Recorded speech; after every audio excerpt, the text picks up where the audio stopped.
வணக்கம் நண்பர்களே. ஒரு துயரமான சம்பவம் மும்பையில் கோஸ்டல் ஏரியாவில் நடந்திருக்கு. ஸோ இது யாரும் எதிர்பார்த்திருக்க மாட்டாங்க. இதை பற்றின தகவல் இன்னைக்கு வீடியோவில் நம்ம பார்க்க போகிறோம். இது மட்டும் இல்லை, இந்தியாவுக்கும் சீனாவுக்குமான உறவுகள், எல்லை பிரச்சனைகள் தீர்வு பார்த்தாச்சு அப்படின்னாலும் அடுத்த கட்டத்துக்கு பைலேட்டரல் ரிலேஷன்ஸை எடுத்துட்டு போகிறதுக்கான செய்திகள் வந்துகிட்டு இருக்கு. ஸோ இது எல்லாமே நம்ம இன்னைக்கு பார்க்க போகிறோம். இது மட்டும் இல்லை, ட்ரம்ப் அவர்கள் இன்னும் பதவி ஏற்கல, அதுக்குள்ள இந்தியாவுக்கு ஒரு மறைமுக எச்சரிக்கையில் நேரடியாகவே இந்த வர்த்தக ரீதியான ஒரு சில விஷயங்கள் எச்சரிக்கையா விட்டுருக்காரு. ஸோ இதை பத்தியும் நம்ம இந்த வீடியோல பார்க்க போறோம். முடிஞ்ச அளவுக்கு ஸ்கிப் பண்ணாம வீடியோவை முழுசா பாருங்க, அப்பதான் உங்களுக்கும் புரியும். நண்பர்கள் சேனல் புதுசா வந்தீங்கன்னா சப்ஸ்கிரைப் பண்ணி உங்களோட ஆதரவுகளை கொடுங்க. ஸோ நம்ம ஃபர்ஸ்ட் பார்க்க போற விஷயம் என்ன அப்படின்னு பாத்தீங்கன்னா, மணிப்பூர்ல நடந்த சம்பவங்களை பத்தி நம்ம ஏற்கனவே பார்த்திருப்போம். ஸோ இந்த மணிப்பூர்ல குறிப்பா எப்படி ஆயுதங்கள் புழக்கம் ஏற்பட்டது, எப்படி வெப்பன்ஸ் நிறைய பேர் பொதுமக்கள் எல்லாருமே பயன்படுத்த ஆரம்பிச்சிட்டாங்க அப்படின்ற ஒரு ரைடு விட்டுருக்காங்க சமீபத்தில். ஸோ இதன் மூலமா ஒரு சில முக்கியமான ஏரியால இருந்து நிறைய வெப்பன்ஸ் ரெக்கவர் பண்ணியிருக்காங்க.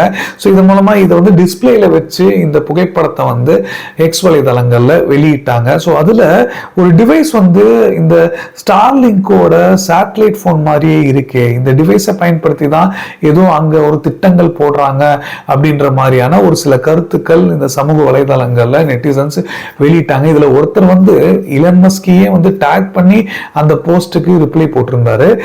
இந்த செய்திகள் வந்த உடனே ஆஹா, இதுக்கு பின்னாடி ஸ்டார்லிங்க் நிறுவனம் இருக்கா, இலன் மஸ்க் நிறுவனம் இருக்கா, அப்படி இப்படின்ற செய்திகள் வந்தது. ஆனா ஒரு சில மணி நேரங்களிலே இலன் மஸ்கே இந்த போஸ்டுக்கு ரிப்ளை பண்ணிட்டாரு. என்ன சொல்லியிருக்காருன்னா, இது ஸ்டார்லிங்கோட டிவைஸ் கிடையாது, அதே மாதிரி இந்தியால இந்த மாதிரியான சேட்டலைட் பீம்ஸ் நாங்க ஆஃப் பண்ணியிருக்கோம், அது தொடர்பிலேயே இல்லை. ஸோ அதனால எதை பத்தியும் இந்த மாதிரியான வதந்திகளை நம்ப வேண்டாம்னு டைரக்டாவே அவர் சொல்லியிருக்காரு.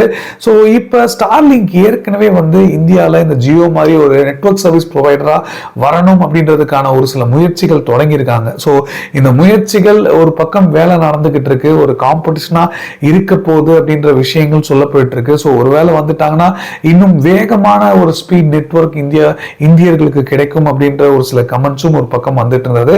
ஸோ இந்த நேரம் பார்த்து இப்படி ஒரு அலிகேஷனா அப்படின்னு உடனடியா ரிப்ளை பண்ணியிருக்காரு அப்படின்னு தான் எனக்கு தோணுது. ஸோ இதை நான் முதல்ல சொல்லணும் நினைச்சேன். நீங்க என்ன நினைக்கிறீங்க இதை பத்தி அப்படின்றத மறக்காம கீழே கமெண்ட்ல சொல்லுங்க, நானும் தெரிஞ்சுக்கிறேன். ஸோ இதை தொடர்ந்து நம்ம அடுத்து பார்க்க போற ரொம்ப முக்கியமான ஒரு செய்திங்க, ரொம்ப துயரமான ஒரு செய்தி தான். அதாவது மும்பையில் ஒரு கோஸ்டல் ஏரியாவில் கிட்டத்தட்ட இந்தியன் நேவியோட ஒரு ஸ்பீட் போட் பேசஞ்சர் போட் மேல இடிச்சு, அதாவது கிட்டத்தட்ட ஒரு பெரிய சம்பவம் நடந்திருக்கு. அப்படியே 2 போட்டும் கவுந்திருக்கு. இதுல 13 பேர் இறந்துட்டதா அறிவிச்சிருக்காங்க. அது மட்டும் இல்ல, இந்த 13 பேர்ல 3 இந்திய நேவியை சேர்ந்தவங்க, அதாவது நேவி பர்சன்ஸ், அதே மாதிரி 10 பேர் பொதுமக்கள். அது மட்டும் இல்ல, 100 பேருக்கு மேல கவிழ்ந்துட்டாங்க சொல்லப்படுது. அவங்கள கஷ்டப்பட்டு இப்ப இருக்கிற இந்த மகாராஷ்டிரா சிஎம் அறிவிச்சாரு, இதுக்காக ரெஸ்கியூ மிஷினை தொடங்கி 101 பேரை ரெஸ்கியூ பண்ணியிருக்காங்க சொல்லப்படுது. இதுல இந்திய நேவியோட 4 நேவல் ஹெலிகாப்டர்ஸும் 11 நேவல் கிராஃப்டும் பயன்படுத்தியிருக்காங்க. ஒரு கோஸ்ட் கார்ட் போட்டும் பயன்படுத்தியிருக்காங்க. மரைன் போலீஸும் இதுல இன்வால்வ் ஆகி ஒட்டுமொத்த ரெக்கவரிங் ஆபரேஷனை இவங்க சக்சஸ்ஃபுல்லா முடிச்சிருக்காங்க சொல்லப்படுது. இதுல எதனால திடீர்னு இந்த சம்பவங்கள் ஏற்பட்டிருக்கு அப்படின்னு நம்ம பார்த்தோம்னா, இந்த நேவி போட் திடீர்னு இன்ஜின் கோளாறு ஏற்பட்டிருக்கு. ஸோ அதனால கண்ட்ரோலே இல்லாம பயங்கர ஸ்பீடா போய் டைரக்டா போய் இந்த பேசஞ்சர் போட் மேல போய் இடிச்சிருக்கு. ஸோ இதனாலதான் இந்த சம்பவங்கள் நடந்திருக்கு அப்படின்ற ஒரு சில ஸ்டேட்மெண்ட்ஸை இந்திய நேவி தரப்புல வெளியிட்டு இருக்காங்க. ஸோ இன்ஜின் மால் ஃபங்க்ஷன் அப்படின்றது முக்கியமான நேரத்துல பயன்படுறதுக்கான விஷயங்கள் மேற்கொள்ளும் போது இந்த மாதிரியான கோளாறுகள் ஏற்பட்டதுன்னா கண்டிப்பா இந்திய ராணுவம் கவனிக்கக்கூடிய ஒரு விஷயமா அமைஞ்சிருக்கு. ஸோ இதை நான் முக்கியமா இன்னைக்கு உங்களுக்கு சொல்லணும்னு நினைச்சேன். ஸோ உங்களோட கருத்துக்கள் இதை பத்தி என்னவா இருந்தாலும் தாராளமா கீழே கமெண்ட்ல சொல்லுங்க, நானும் தெரிஞ்சுக்கிறேன். இதை தொடர்ந்து நம்ம அடுத்து பார்க்க போற இன்னொரு முக்கியமான விஷயம் என்ன அப்படின்னு பாத்தீங்கன்னா, அதாவது இந்தியாவுக்கும் சீனாவுக்குமான இத்தனை வருட காலமா நடந்த இந்த எல்லை பிரச்சனைகள், LACல நடந்த பிரச்சனைகள் கிட்டத்தட்ட சுமூகமான, அதாவது 2020 ஏப்ரல் மாதத்துக்கு முன்னாடி சீனர்கள் எங்க இருந்தாங்களோ அங்கேயே பின்வாங்கிட்டாங்கன்ற செய்திகள், சந்தோஷமான செய்தி செய்திகள்லாம் வந்தது. இதை பத்தி நம்ம நிறைய பேசியாச்சு.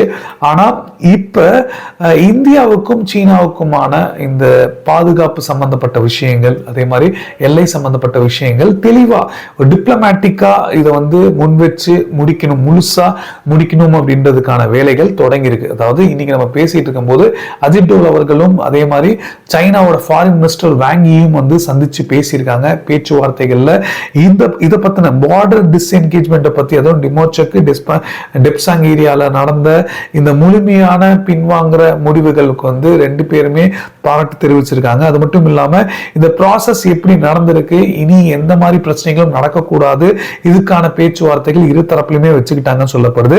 இது மட்டும் இல்ல, தொடர்ந்து இந்த கிராஸ் பார்டர் கோஆபரேஷன்ஸ் வந்து இரு நாடுகளுமே கையில வச்சுக்கணும். அதே மாதிரி இரு நாடுகளுக்கும் ஒரு சின்ன ஒப்பந்தங்கள் இருக்கு. இந்த கைலாஷ் மன்சோவர் யாத்ரா வந்து போவாங்க அங்க போய் பார்க்கறதுக்காக. அது கொஞ்சம் எல்லை தாண்டி போக வேண்டிய ஒரு கட்டாயம் இருக்கு. ஸோ இந்த இடத்துல மட்டும் ஏற்கனவே 2020க்கு முன்னாடி எப்படி நம்ம செயல்பட்டு இருந்தோமோ அதே மாதிரி செயல்படுவோம். அதுமே டிரான்ஸ்பரண்ட் பார்டர் பத்தி நம்ம எந்த விஷயங்களா இருந்தாலும் டேட்டா வந்து ஷேர் பண்ணிக்கணும். அது தண்ணி அளவுக்கு அதிகமா வந்தாலோ இல்ல வெள்ள பெருக்கு ஏற்பட்டாலோ, ஸோ இந்த மாதிரியான விஷயங்கள், பார்டர் ட்ரேடு எல்லாமே அடங்கும் சொல்லப்படுது. இதை பத்தியும் இரு தரப்புலையுமே பேச்சுவார்த்தைகள்ல வச்சிருக்காங்க சொல்லப்படுது. ஸோ நேஷனல் செக்யூரிட்டி அட்வைசரும் வாங்கியும் சந்திச்சிருக்கிறதே ஒரு லிங்க் வித்தியாசமா இருக்கு. வாங்கியும் ஃபாரின் மினிஸ்டர் ஜெய்சங்கர் அவர்கள் தான் இதுக்கு முன்னாடி சந்திச்சிருக்காங்களே அப்படின்ற ஒரு எண்ணம் இருந்தது. பட் இந்த மீட்டிங் வந்து ஸ்பெஷல் ரெப்ரசன்டேட்டிவ் மீட்டிங் இந்தியாவுக்கும் சைனாவுக்கும் யூஸ்வல் நடக்கும். ஸோ பாதுகாப்பு சம்பந்தப்பட்ட விஷயங்கள்னா எய்தர் எனி ஒன் ஆஃப், அதாவது நம்மளோட நேஷனல் செக்யூரிட்டி அட்வைசரோ இல்லாட்டி ஃபாரின் மினிஸ்டர் ஜெய்சங்கர் அவர்களோ கலந்துக்கலாம். ஸோ இந்த ஒரு மீட்டிங் இப்ப சைனாவில் நடந்தது, இவர் கலந்துகிட்டாரு. அதே மாதிரி அடுத்த மீட்டிங் வந்து நம்ம இந்தியாவில் நடத்தோம், நீங்களும் கண்டிப்பா வரணும் அப்படின்ற ஒரு இன்வைட்டும் வந்து வாங்கிக்கு வச்சிருக்காரு அப்படின்ற விஷயங்கள் சொல்லப்படுது. ஸோ இப்போதைக்கு இந்தியாவுக்கும் சீனாவுக்குமான எல்லை பிரச்சனைகளை தாண்டி ஒரு பைலேட்டரல் கோஆபரேஷனை வந்து தொடங்க ஆரம்பிச்சிருக்காங்க சீனா அப்படிதான் நமக்கு தோணுது. ஆமா, சீனான்னு தான் சொல்லணும். ஏன்னா இப்போதைக்கு இந்தியா வந்து கடைசி வரைக்கும் பிடி கொடுக்காம பிசினஸ் வேற, எல்லை பிரச்சனைகள் வேறன்னு எங்களால் பார்க்க முடியாது. வியாபாரமும் அதே மாதிரி எல்லை பிரச்சனைகளும் நாங்க ஒன்னாதான் பார்ப்போம் அப்படின்னு இந்தியா விடாப்பிடியா இருந்தாங்க இத்தனை வருஷமா. ஸோ இந்தியாவோட இந்த டெவலப்மெண்ட் ப்ராசஸை அவங்க பயன்படுத்திக்கணும், இதை சாதகமா பயன்படுத்தி மற்ற நாடுகள் சாதகம் படுத்தி கூடாது அப்படின்ற ஒரு காரணங்கள்னால இப்ப கொஞ்சம் சீனா இறங்கி வந்திருக்காங்க, அடுத்த கட்டத்துக்கு எடுத்துட்டு போயிட்டு இருக்காங்க. ஸோ அடுத்தது பிசினஸ்க்கு வருவாங்க. ஸோ அப்ப இந்தியா என்ன டீல் பண்றாங்க அப்படின்றத நம்ம பொறுத்திருந்து பார்க்க வேண்டியதா இருக்கு. இதெல்லாம் நீங்க என்ன நினைக்கிறீங்க இதை பத்தி அப்படின்றத மறக்காம கீழே கமெண்ட்ல சொல்லுங்க, நானும் தெரிஞ்சுக்கிறேன். ஸோ இதை தொடர்ந்து அடுத்து நம்ம பார்க்க போற இன்னொரு விஷயம் என்னன்னா, தலைவன் ட்ரம்ப்பா இன்னும் பதவியே இருக்கல. ஏற்கனவே சீனா நிறைய நாடுகள் அச்சத்துல இருக்காங்க, டாரிஃப் சாங்ஷன் பயமுறுத்திட்டு இருக்காரு. இந்தியாவையும் அவரோட பார்வையில தான் கூர்ந்து கவனிச்சுக்கிட்டு இருக்காரு அப்படின்னு நமக்கு தெரியுது. ஏன்னா இப்ப கூட சமீபத்துல என்ன சொல்றாருன்னா, ஐயோ இந்தியாவை அவங்க அநியாய டாரிஃப் போட்டிருக்காங்க, இப்பதான்ப்பா எல்லாமே தெரியுது, இவ்வளோ டாரிஃபா போடுவாங்க, அப்ப இந்தியாவுக்கும் அமெரிக்காவுக்குமான உறவுகள் நெருக்கமா ஏற்படணும்னா அப்ப கண்டிப்பா இந்தியா இறங்கி வந்தா இந்த டாரிஃப் எல்லாம் நான் ஏத்துக்கவே மாட்டேன். சோ இதுக்கு ரெசிப்ரோக்கல் விஷயங்கள் நான் பண்ணுவேன், அதாவது கண்டிப்பா இதுக்கு நான் பதிலடி கொடுக்கிற மாதிரியான விஷயங்கள் நான் கண்டிப்பா பண்ணுவேன் அப்படின்னு சொல்லிருக்காரு. நீங்க எங்க மேல வந்து இந்த tariff, if you taxes we will taxes அப்படின்னு அவர் சொல்லிருக்காரு. நீங்க எவ்வளவு போடுறீங்களோ அதே டாரிஃப் இன்க்ரீஸ் நாங்களும் பண்ணுவோம் அப்படின்ற மாதிரி ஒரு கடுமையான ஒரு விஷயத்தை வந்து சொல்லியிருக்காரு. இப்ப இந்தியா அப்படின்னு பேரை மென்ஷன் பண்ணியே சொல்லியிருக்கனால இன்னும் நேரடி எச்சரிக்கைகள் வந்து இந்தியாவுக்கும் விட ஆரம்பிச்சிட்டாரு. ஸோ உடனே கண்டிப்பா ஒரு பதவி ஏற்ற உடனே இந்தியாவுக்கு குடைச்சல் கொடுப்பாரு. இதுக்கு என்னென்ன பண்ண முடியுமோ அத்தனை வேலைகளும் நம்மளும் பண்ண வேண்டியது இருக்குன்னு ஏற்கனவே இந்தியா தரப்புல வேலை பார்க்க ஆரம்பிச்சிருப்பாங்க அப்படின்னு தான் எனக்கு தோணுது. கண்டிப்பா பியூஷ் கோயல் அவர்களுக்கு நிறைய சவால்கள் இதுல இருக்கும். எதை மாத்தலாம், எதை கம்மி பண்ணலாம், எதை இன்க்ரீஸ் பண்ணலாம்ன்ற ஒரு கன்ஃபியூஸ்டு ஸ்டேட்லாம் வந்து இருப்பாங்க. ஏன்னா 2017 2021 காலகட்டத்திலேயே வந்து இந்தியா மேல கடுமையான ஒரு சில விஷயங்கள் ஸ்டேட்மெண்ட் விட்டாரு. என்னையா இவ்வளோ 200% 100% நீங்க வந்து இப்படி இன்க்ரீஸ் பண்ணி வச்சிருக்கீங்க? ஏன்னா இந்தியா வந்து டெவலப்பிங் நேஷனா இருக்கு, ஆனா இதை இன்னும் நசுக்கணும் அப்படின்ற ஒரு காரணங்கள்னாலதான் இது பண்றாரு. ஸோ வளர்ந்து வரக்கூடிய ஒரு பொருளாதாரம் கொண்ட ஒரு நாடுனா அப்ப ஏதோ ஒரு வகையில நம்மளையும் வந்து அது டச் பண்ணக்கூடும், ஈக்குவல் காம்படிட்டரா வரத்துக்கு நடக்கிறதுக்கான வாய்ப்புகள் இருக்கு. ஸோ இதனால இப்பவே நம்ம சுதாரிச்சுக்கணும் அப்படின்ற விஷயங்கள்ல ரொம்ப தெளிவா இருக்காருன்னு நினைக்கிறேன் ட்ரம்ப். பார்ப்போம் இது எப்படி இந்தியாவும் அதே மாதிரி அமெரிக்காவும் ட்ரம்ப் வந்துட்ட பிறகு ரொம்ப நெருக்கமா இருப்போம் அப்படி இப்படின்ற நிறைய எதிர்பார்ப்புகள் இருந்தது. அது தொடருமா இல்லையா அப்படின்னு நம்ம தெரியல. ஆனா இந்தியா மட்டும் இல்ல, அவரு ஒட்டுமொத்தம் பிரேஸ்லயும் வந்து பிளேம் பண்ணியிருக்காரு, இவ்வளோ டாரிஃப் போடுறீங்களா அப்படின்னு. ஸோ இது அவர் ஏற்கனவே நம்ம பார்த்துட்டோங்க, அவர் பிஸ்னஸ் மேன். ஸோ ஒரு பிஸ்னஸாக தான் கொஞ்சம் ஒரு சில விஷயங்களை பார்க்குறாரு. ஸோ அது டீல் பண்ணுறதுக்கு இந்தியா ஏதாவது ஒரு திட்டம் வச்சிருக்கணும் அப்படின்றது தான் என்னோட கருத்து. நீங்கள் என்ன இதை பற்றி நினைக்கிறீங்க அப்படின்றது மறக்காம கீழே கமெண்ட்ல சொல்லுங்கள், நானும் தெரிஞ்சுக்கிறேன். ஸோ இதோட நம்ம இந்த வீடியோவை நிறைவு செஞ்சுப்போம். கண்டிப்பாக உங்களுக்கு இந்த தகவல் பிடிச்சிருக்கும்னு நம்புறேன். பிடிச்சிருந்தா நீங்களும் உங்கள் ஃப்ரெண்ட்ஸ்களை ஷேர் பண்ணுங்கள். அதே மாதிரி இதை தவிர வேறு ஏதாவது கருத்துக்கள் இருந்தாலும் நீங்கள் ஏதாவது சொல்லணும்னு ஆசைப்பட்டாலும் எந்த ஒரு தயக்கமும் வேண்டாம், தாராளமாக கீழே கமெண்ட்டை சொல்லுங்கள், இல்லாட்டி டேரெக்டான மெசேஜ் பண்ணி சொல்லுங்கள். நான் கண்டிப்பாக உங்கள் மெசேஜுக்கு ரிப்ளை பண்ணுறேன். ஏன்னா இன்ஸ்டாகிராம் லிங்க் வந்து டிஸ்கிரிப்ஷன்ல கொடுத்துருக்கேன். ஸோ நிறைய பேர் மெசேஜ் பண்ணிட்டு தான் இருக்கீங்க.